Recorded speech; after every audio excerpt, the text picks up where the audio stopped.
دوستو، اس وقت جو ملک کے اندر حالات ہیں وہ ہم سب کے سامنے ہیں۔ کورونا مہاماری کے دور میں ہزاروں موتیں روزانہ ہو رہی ہیں۔ عجیب سے حالات ملک کے اندر ہیں، ہر شخص غم میں ڈوبا ہوا ہے، اور مسلمان بھی مر رہے ہیں، برادران وطن بھی۔ اللہ ہم سب کی حفاظت فرمائے۔ اگر ایسے حالات میں ایک ایسا واقعہ پیش آئے جو واقعہ ہم سب کے لیے افسوسناک ہو تو یہ بڑی عجیب بات ہوگی۔ ایسے حالات میں جبکہ ہمیں ایک دوسرے کا ساتھ دینا چاہیے، آپس میں پیار محبت سے رہنا چاہیے، عجیب واقعہ اور بہت ہی دردناک اور بہت ہی شرمناک واقعہ پیش آیا۔ یہ واقعہ اتر پردیش سہارنپور میں ماہی پور چوک پر پیش آیا۔ اس لاک ڈاؤن کی حالت میں جبکہ مسجدوں کے اندر 5 لوگوں کی اجازت ہے اتر پردیش اور دوسرے صوبوں میں، اس وقت میں علیحدہ علیحدہ تراویح ہونی ہیں، لوگ اپنے گھروں پہ، فیکٹریوں میں، الگ الگ جگہوں پہ کروا رہے ہیں۔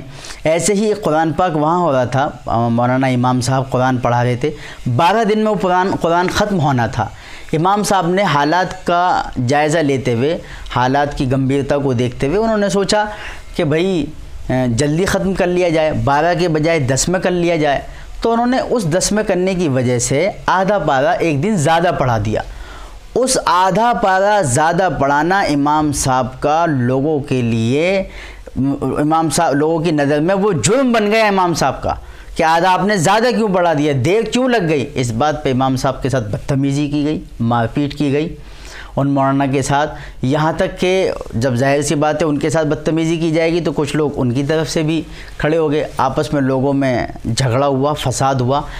وہ جھگڑا اتنی بڑی شکل اختیار کر گیا فساد کی کہ اس میں کافی سارے لوگ زخمی ہوئے، 20 لوگ اسپتال پہنچے اور 50 لوگ فرار ہو گئے کہ مقدمے ہو گئے، پولیس ان کو ڈھونڈتی پھر رہی ہے۔ اب آپ دیکھیے ایسے حالات میں جب یہ شکل و صورت ہے، کیا ایسا ہونا چاہیے؟ کتنی افسوسناک بات ہے۔ اور میں ان لوگوں کے لیے کہتا ہوں جنہوں نے امام صاحب کے ساتھ بدتمیزی کی، آپ کے ان حالات کی وجہ سے، آپ کی ان نکمے پن کی وجہ سے، ان بدتمیزیوں کی وجہ سے، علماء کے ساتھ اس شرمناک حرکت سے پیش آنے کی وجہ سے آج ملک کے اندر یہ حالات ہیں۔ اللہ ناراض ہے، ایسی بات نہیں ہے کہ یہ بیماری نہیں، وبا ہے، اللہ کی طرف سے آئی ہے، اور لاکھ ویکسین آ گئیں اور لاکھ ویکسین کے ڈوز آ گئے، لیکن ختم نہیں ہو رہی یہ بیماری۔ آپ حالات دیکھیے نا، آپ علماء کے ساتھ، ائمہ کے ساتھ، حفاظ کے ساتھ، بزرگوں کے ساتھ بدتمیزی سے پیش آ رہے ہیں۔ شرم آنی چاہیے۔ آپ کی نسلوں میں دور دور تک کوئی عالم حافظ نہیں پیدا ہوگا۔ اگر آپ کو علماء سے اتنا ہی بغض ہے تو آپ اپنے بچے کو قرآن پڑھائیے، اس کو عالم بنائیے، اس کو اپنے انداز سے قرآن پڑھوائیے، اپنے انداز سے، اپنی مرضی سے جو اس کو نماز پڑھوائیے۔ عجیب صورت ہے، جس کی گھر میں نہیں چلتی، کہیں نہیں چلتی، وہ علماء پر آ کر، مسجدوں میں آ کر، اماموں پر آ کر، اور جہاں قرآن سنا رہے ہیں ان پر آ کر جو ہے اپنی چلانے کی کوشش کرتا، حکم چلاتا، جس کا اپنا بیوی بچوں پر نہیں چلتا۔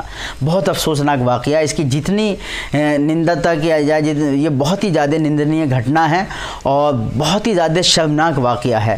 اس لیے ہم چاہتے ہیں کہ علماء کو تحفظ فراہم کیا جائے۔ علماء ہمارے سروں کے تاج ہیں، ان کی عزت ہونی چاہیے، وہ انبیاء علیہ السلام کے وارث ہیں۔ اگر آدھا پارہ زیادہ پڑھا دیا تو اس پر اتنی زیادہ نازیبہ حرکت، اتنی بدتمیزی، اتنا طوفان بدتمیزی برپا کرنا، اتنی شعلہ انگیزی، یہ غلط ہے۔ اس سے بچنا چاہیے، علماء کی قدر کرنی چاہیے اور چھوٹی موٹی لغزشوں کو نظر انداز کرنا چاہیے۔ ایسے حالات میں اللہ سے ہم سب مل کر دعا کریں۔ اب یہ مغفرت کا اشارہ چل رہا ہے، سب مل کے دعا کریں کہ اللہ ہم سب کے گناہوں کو معاف فرمائے۔ روزانہ توبہ کیجئے، روز استغفار کیجئے اور اپنے گناہوں کو اللہ سے معاف کرائیے۔